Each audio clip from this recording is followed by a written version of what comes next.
اللہ تبارک و تعالی جب مسلمان کو توفیق دے اور اللہ کی بارگاہ کی جانب وہ رجوع کرے تو پھر اس کا رویہ یہ ہونا چاہیے کہ اس کی توجہ ہو اللہ کی جانب۔ ہمارے ہاں تسبیحات پڑھ لی جاتی ہیں اگر کبھی موقع ملے، لیکن وہ خاص انہماک، وہ خاص شوق، وہ خاص ذوق اللہ تبارک و تعالیٰ کی عبادت کا، ایک ہوتا ہے نماز پڑھنا، ایک ہوتا ہے اہتمام کے ساتھ نماز پڑھنا، یعنی ذرا وقت پہ اٹھنا، ذرا صحیح کر کے وضو کرنا، ذرا شوق سے مصلی بچھانا۔ ایک ہوتا ہے تسبیح پڑھ لینا، اور ایک ہوتا ہے ذرا تھوڑا سا نا شوق کے ساتھ اللہ کو یاد کرنا۔ آپ کبھی جو میں نے آیہ کریمہ پڑھی اس کی آپ شان نزول دیکھیں، نبی کریم صلی اللہ تعالیٰ علیہ وسلم کے نا کچھ صحابہ اللہ کی محبت کے شوق میں حضور کی بارگاہ میں حاضر ہوئے۔ انہوں نے آ کے عرض پتہ کیا کیا؟ عرض کرنے لگے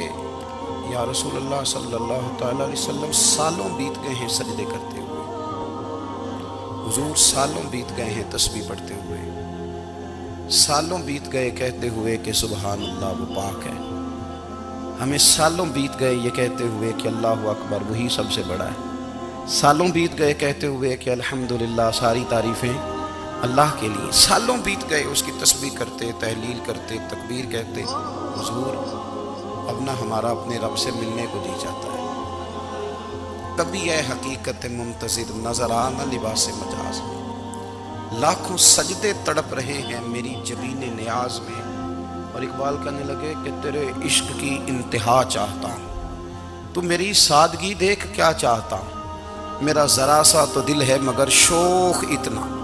میں وہی لن ترانی سنا چاہتا ہوں۔ میرا بھی دل کرتا ہے کہ اللہ میں تجھے کہوں میں تجھے دیکھنا چاہتا ہوں، جس طرح حضرت موسیٰ کلیم علیہ السلام نے کہا تھا، اور تو مجھے کہے کہ لن ترانی تو نہیں دیکھ سکتا، ذرا سا تو دل ہے مگر شوق اتنا، میں بھی وہی لن ترانی سنا چاہتا ہوں۔ پھر کہنے لگے بھری بزم میں راز کی بات کہہ دی، بڑا بے ادب ہوں سزا چاہتا ہوں۔ دیکھو سب لوگوں کے بیچ ہی میں نے یہ کہہ دیا۔ میرے عزیز صحابہ نا شوق میں، کتنے سارے لوگ ہیں آپ، کتنی ماشاءاللہ بڑی تعداد میں آپ آئے، ہم بھی کبھی اس شوق میں گئے ہیں کہ ہمارے رب کو دیکھنے کو دل چاہتا ہے، ہمارا جی چاہے وہ کبھی ہمیں ملے۔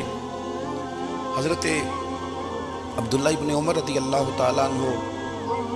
حضرت عمر کے صاحبزادے، مکہ مکرمہ میں ان کی قبر ہے۔ میں نے جب انہیں پڑھا تو مجھے ان سے بڑا پیار ہو گیا، لیکن آپ کو پتہ ہے وہاں جا کے کسی شخص کا مزار تلاش کرنا یا پوچھنا ایک مشکل کام ہوتا ہے۔ تو ایک دفعہ میں مکہ شریف میں حاضر تھا، تو ایک گاڑی والا ڈرائیور مجھے کہنے لگا کہ مولانا میں آپ کو جانتا ہوں، مجھے آپ سے محبت ہے، ایک بات بتاؤں آپ کو؟ میں نے کہا بتاؤ۔ کہنے لگے حضرت عبداللہ ابن عمر کی قبر دیکھنی ہے؟ میں نے کہا یہ تو نہیں کہہ رہا، یہ کسی نے بندوبست کرایا ہے، یہ اللہ نے تیرے دل میں بات ڈالی ہے، کہ ہو گیا تو لے چل مجھے۔ حضرت عبداللہ ابن عمر کو نبی پاک نے فرمایا تھا راجل صالح، یہ نیک بندہ ہے، یہ متقی آدمی۔ حضرت عبداللہ ابن عمر رضی اللہ تعالیٰ عنہ سیدنا فاروق اعظم رضی اللہ تعالیٰ عنہ کے صاحبزادے ہیں، اور ان کی ہمشیرہ سیدہ حفصہ رضی اللہ تعالیٰ عنہ حضور کی زوجہ محترمہ ہے۔ ایک دن اپنی ہمشیرہ سے کہنے لگے کہ نبی کریم صلی اللہ تعالیٰ علیہ وسلم گھر میں آئے نا، اور اگر حضور غم امت میں پریشان نہ ہوں، طبیعت کو حشاش بشاش دیکھو، تو ذرا پوچھنا تو صحیح حضور کا میرے بارے میں کیا خیال ہے، پوچھنا تو صحیح کہ کریم کی بارگاہ میں میرا کیا مقام ہے، میرے بارے میں حضور کیا فرماتے ہیں۔ اب بہن کو کام بتائے، اور بتائے بھی بھائی، اور پھر بہن وہ کام نہ کرے، یہ تاریخ میں ہوتا نہیں۔ حضرت عمر فاروق رضی اللہ تعالیٰ عنہ کی صاحبزادی ام المومنین رضی اللہ تعالیٰ عنہ فرماتی ہیں کہ میں تو بس منتظر تھی، انہوں نے تو کہا تھا نا کہ اگر تم حشاش بشاش دیکھو تو بات کرنا، لیکن حضور تشریف لائے، میری باری تھی، میرے گھر تشریف لائے، کھانا پیش کیا تو فوراً میں نے عرض کی حضور ایک بات پوچھنی تھی، تو حضور نے فرمایا پوچھئے۔ میں نے عرض کی حضور میرے بھائی عبداللہ ابن عمر کے بارے میں آپ کا کیا خیال ہے؟ نوجوانوں میری بات پہ غور کرنا، میرے بھائی کے بارے میں آپ کا کیا خیال ہے؟ تو نبی کریم صلی اللہ تعالیٰ علیہ وآلہ وسلم نے میری طرف دیکھا،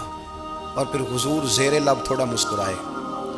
اور بریلی کے امام کہتے ہیں کہ حضور مسکرا دیتے تھے نا تو جو بڑا دکھی ہوتا تھا وہ بھی ہنس پڑتا تھا۔ اب سوال پیدا ہوتا تھا کہ پھر تو اس مسکراہٹ کے لیے انتظار کرنا پڑتا ہوگا کئی کئی مہینے کہ حضور مسکرائیں تو رونے والے ہنسیں، تو اعلیٰ حضرت فرماتے نہیں، انتظار نہیں کرنا پڑتا، یہ مسکراتے رہنا تو حضور کی عادت ہے۔ جس کی تسکین سے روتے ہوئے ہنس پڑے اس تبسم کی عادت پہ لاکھوں سلام۔ یعنی یہ تو عادت ہے حضور کی مسکراتے رہنا، اس کے لیے انتظار نہیں کرنا پڑتا۔ بھائیو آپ خیال رکھیں گے، غور کریں گے، حضرت عبداللہ ابن عمر رضی اللہ تعالیٰ عنہ کے بارے میں پوچھا تو سیدہ فرماتی ہیں کہ نبی کریم صلی اللہ تعالیٰ علیہ وسلم نہ زیر لب مسکرائے اور فرمائے حفصہ تیرا بھائی ہے تو اچھا، لیکن میں نے سنا ہے کہ عشاء کی نماز پڑھتا ہے تو فجر تک سویا ہی رہتا ہے۔ او نوجوانوں، 10 بجے تک سونے کی بات نہیں ہوئی، 9 بجے تک سونے کی بات نہیں ہوئی،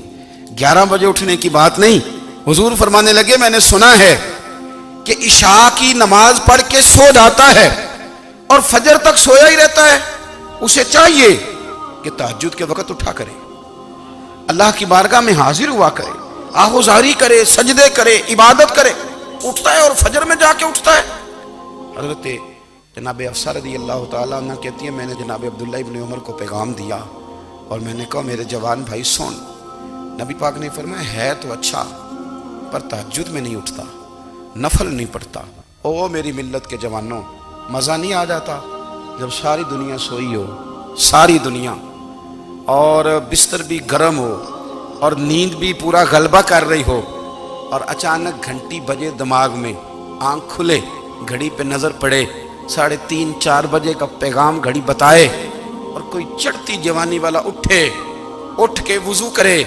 اور جب وہ مصلی کھول کے بچھائے تو مدینے والے محبوب کہتے ہیں کہ ہر نماز پہ رب ثواب دیتا ہے، اور جو اٹھ کے تہجد کی نماز پڑھے اسے دیکھ کے تو رب مسکراتا ہے، جو اس کی شان کے لائق ہے، جو اس کی شان کے لائق، وہ مسکراتا ہے، خوش ہوتا ہے کہ میرا بندہ تہجد میں اٹھ گیا، وہ مسکراتا ہے۔ کاش ہماری صبحیں کبھی اپنے مالک کے نام